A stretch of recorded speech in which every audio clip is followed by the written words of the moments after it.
Terima kasih Anda masih bersama kami dalam Breaking News Kompas TV. Saudara, kami akan ajak Anda bagaimana melihat perkembangan penanganan banjir di wilayah Jakarta. Sudah ada jurnalis Kompas TV, ini Putu Trisnanda dan juga juru kamera Arif Rahman. Selamat pagi Putu. Putu, kami ingin mengupdate lagi bagaimana penanganan banjir di Kampung Pulo, Jakarta Timur yang tadi Anda sempat laporkan ini memang sudah surut. Bagaimana penanganan banjir di sana? Posko pengungsian apakah memang ada fokusnya, lokasinya di mana dan seperti apa?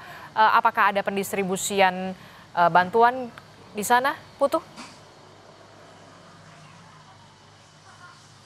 Ya, Disti, tentu saja tidak ada posko ya kalau untuk di Kampung Pulo karena memang ini juga merupakan daerah yang langganan banjir begitu, sehingga masyarakat yang tadi saya sudah jelaskan bahwa dengan situasi yang terus berulang, akhirnya masyarakat pun punya kebiasaan di mana salah satunya adalah membangun rumah dengan bentuk 2 tingkat begitu ya. Nah, sebelum ke sana, Adisti dan juga saudara, saya ingin menunjukkan kepada Anda situasi terkini bagaimana kemudian masyarakat ataupun juga warga di kawasan Kampung Pulo ini sudah mulai membersihkan barang-barangnya.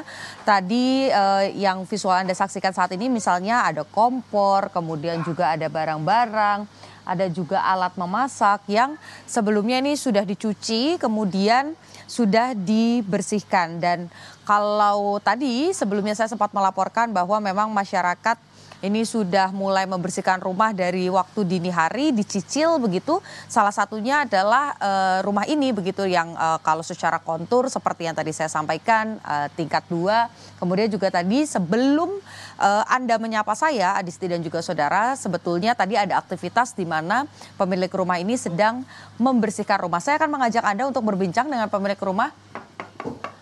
Selamat siang, Pak. Pak, boleh saya minta waktunya sebentar, Pak? Enggak, Pak. Mohon maaf sekali saya ganggu waktunya untuk bersih-bersih. Selamat pagi, selamat siang, Pak Saiful ya? Pak Saiful, ini boleh dijelaskan, ini kan rumahnya tingkat 2 nih, Pak. Waktu kemarin banjir, itu ketinggian airnya sampai setinggi apa, Pak? Oh, setinggi itu. Itu di jam berapa dan waktu itu Bapak lagi ngapain? Sore. Dari siang terus naik sampai sore. Oke. Sampai malam. Nah, ini kan ada 2 lantai ya, Pak. Boleh dijelaskan, Pak, ini lantai 1 ini biasanya digunakan untuk apa? Oh. Kosong aja, begini aja. Ini kan kamar mandi, di atas tempat tidur. Oh, berarti barang-barang semua sudah disimpan di atas. Boleh saya izin untuk lihat ke atas juga, Pak? Seperti apa? Berarti sertifikat, kemudian bentar, Pak. Sebentar. Nah, berarti lantai 2 ini memang sengaja difungsikan untuk menyimpan barang-barang berharga. Oh, di sini kosong aja begini. Boleh Pak sambil jalan dijelaskan kira-kira di lantai 2 itu biasanya aktivitasnya apa saja, Pak? Ini tempat lemari, tempat tidur. Udah begitu aja. Oke. Kemarin waktu banjir tentu kan yang harus diselamatkan tuh barang-barang berharga seperti barang elektronik, handphone, apa segala macam begitu sama sertifikat. Ini disimpannya di mana, Pak? Di dalam tas. Semua ditaruh di lantai 2 ya, Pak? Iya, lantai 2 ini begini aja. Oke. Berarti ketika banjir ini kan tadi saya sempat berbincang dengan salah satu warga, ini disampaikan bahwa kalau setelah ada tanggul itu tidak ada banjir. Besar. Iya, kalau setelah ada tanggul nggak begitu besar. Nah, tapi apa sih Pak alasannya Bapak tetap tinggal di sini? Kalau boleh tahu udah dari tahun berapa, Pak? Dari tahun 90. Oh, dari tahun 90. Nah, ini kan sudah langganan banjir ya, Pak? Iya. Kenapa Bapak tetap memilih untuk tinggal di Kampung Pulo? Karena nggak ada tempat lagi. Gitu. Kalau ada tempat di luar mah mungkin mau juga. Sehari-hari pekerjaannya apa, Pak, kalau boleh? Saya wirausaha. Oh, wirausaha. Pilihan untuk misalnya ada opsi ke rusun gitu. Iya, bisa ke rusun.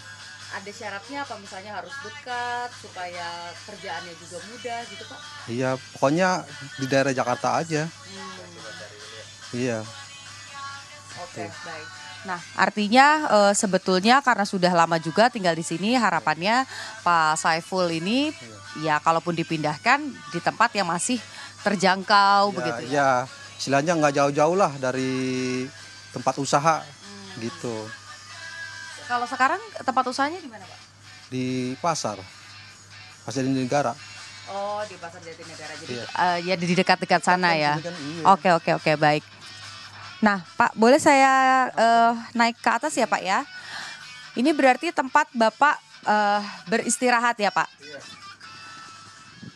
Oke. Nah, biasanya Pak kalau dari area banjir begitu, ini apakah memang setiap hujan deras selalu banjir atau gimana sih Iyalah, Pak? pokoknya intinya kalau di Bogor hujan terus di sini pasti banjir. Kalau di Jakarta hujan di Bogor enggak bakal banjir. Oke, berarti memang kiriman ya Pak, Kiriman bukan aja. karena intensitas yang deras kemudian banjir Enggak, gitu ya. enggak. Oke, baik. Terima kasih Pak Saiful untuk ceritanya, untuk kisahnya, untuk yang sudah dibagikan kepada Kompas TV. Tadi juga saya lihat sudah bersih-bersih begitu ya. Mohon maaf ini rumahnya jadi ada tamu dadakan begitu ya Pak Saiful. Semoga nanti banjirnya tidak terjadi lagi ya Pak ya. Dan bisa beristirahat tentu dengan nyaman juga.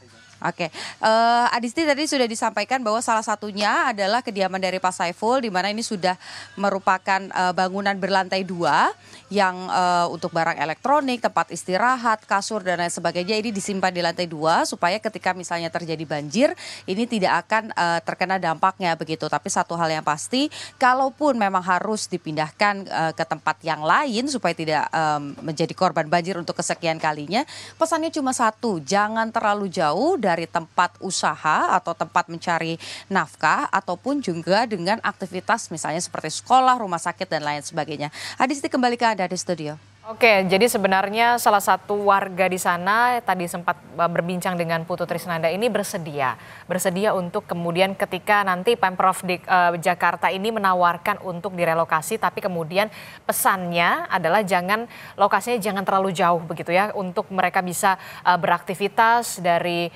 tempat mereka usaha begitu ya. Nanti kita akan update lagi perkembangannya seperti apa. Terima kasih informasinya jurnalis Kompas TV, Putu Trisnanda dan juga Arif Rahman dari Kampung Pulo, Jakarta Timur.